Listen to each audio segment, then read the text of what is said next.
देखिए कल हम लोगों ने जायांग के बारे में अध्ययन किया था।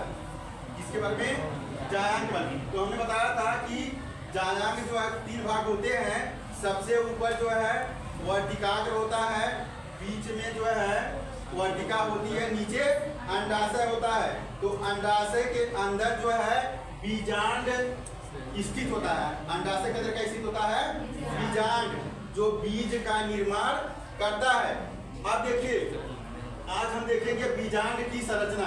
तो बीजांड की संरचना यानी बीजांड, ये आपको एक बीजांड दिखाया गया है। तो इसमें देखिए बीजांड जिस भाग द्वारा अंडाशय से जुड़ा होता है उसे बीजांड वृत्त या फनकिल कहते हैं। क्या कहते हैं? बीजांड वृत्त या फनकिल कहते हैं। बीजांड वृत्त के अंदर का वह भाग जो पैरेनकाइमेटस कोशिकाओं का बना होता है, यानी मृदुकी कोशिकाओं का बना होता है, वह बीजांड काय कहलाता है। क्या कहता है? बीजांड काय। बीजांड काय 2 आवरण से घिरा रहता है, जिसे जो है अध्यावरण या इंटेगुमेंट कहते हैं। क्या कहते हैं? अध्यावरण या इंटेगुमेंट। देखिए ये जो है 2 आवरण से घिरा हुआ है। अब देखिए बीजांड वृत्त जिस भाग से जुड़ा रहता है उसे जो है क्या कहते हैं? हाइलम कहते हैं। क्या कहते हैं? हाइलम कहते हैं। अब इसके जो है अंदर ग्लूकोज स्थित होता है।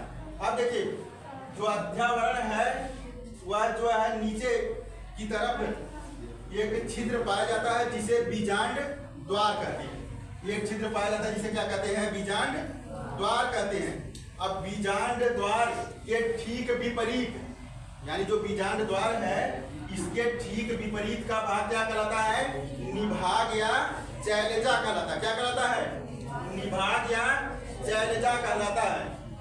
इसके अंदर यानी इस बीजांड के अंदर ग्लूकोज स्थित होता है। बीजांड के अंदर क्या स्थित होता है? ग्लूकोज। तो जैसे फिगर में जैसे दिखाया गया है यह ग्लूकोज की संरचना है। अब देखिए ग्लूकोज जो एम्ब्रियो सैक भी कहते हैं अंग्रेजी में। अब देखिए इस ग्लूकोज में या ग्लूकोज जो है 7 कोशिकीय और 8 केंद्रकीय होता है। ग्लूकोज कैसा होता है? 7 कोशिकीय और 8 केंद्रकीय, यानी कि इसमें जो है 7 कोशिकाएं पाई जाती हैं, लेकिन केंद्रक की संख्या 8 होती है। तो इसमें देखिए सबसे ऊपर की 3 कोशिकाएं क्या कहलाती हैं? प्रतिमुखी कोशिकाएं। सबसे ऊपर 3 कोशिकाएं स्थित होती है, वह क्या कहलाती है? प्रतिमुखी कोशिकाएं या एंटीपोडल सेल्स। प्रतिमुखी कोशिकाएं या एंटीपोडल सेल्स कहलाती हैं। ठीक नीचे एक थोड़ा बड़ी कोशिका होती है जिसे अंड कोशिका कहते हैं। क्या कहते हैं? अंड कोशिका। यानी ये बड़ी वाली कोशिका को अंड कोशिका, इसके साथ 2 सहायक कोशिकाएं पाई जाती हैं। जो 2 सहायक कोशिकाएं पाई जाती हैं इसे सिनर्जिड्स कहते हैं। क्या कहते हैं? सिनर्जिड्स। अंड कोशिका और सहायक कोशिकाएं मिला करके क्या बनता है? अंड समुच्चय। क्या बनता है? अंड समुच्चय या एक अपरेटस। और इसके ठीक बीच में यानी इसके केंद्र में 2 केंद्रक पाए जाते हैं जिसे ध्रुवीय केंद्रक या द्वितीयक केंद्रक कहते हैं। तो जैसे हमने बताया है कि निषेचन के बाद बीजांड से बीज और अंडाशय से फल का निर्माण होता है। तो जैसे 2 नर युग्मक बने थे, हमने बताया था कि जब नर युग्मकोद्भिद का विकास हुआ तो उसमें 2 जनन केंद्रक बने थे ना। तो जो जनन केंद्रक, एक केंद्रक जो है इस अंड कोशिका से संगठित होकर या संलयित होकर के जाइगोट बनाता है, यानी युग्मनज बनाता है। और एक कोशिका द्वितीयक केंद्रक से फ्यूज करके क्या बनाता है? भ्रूणपोष बनाता है। क्या बनाता है? भ्रूणपोष बनाता है। तो यहाँ पे जो भ्रूणपोष और ये अंड कोशिका की जाइगोट, तो निषेचन 2 बार होता है। निषेचन कितनी बार होता है?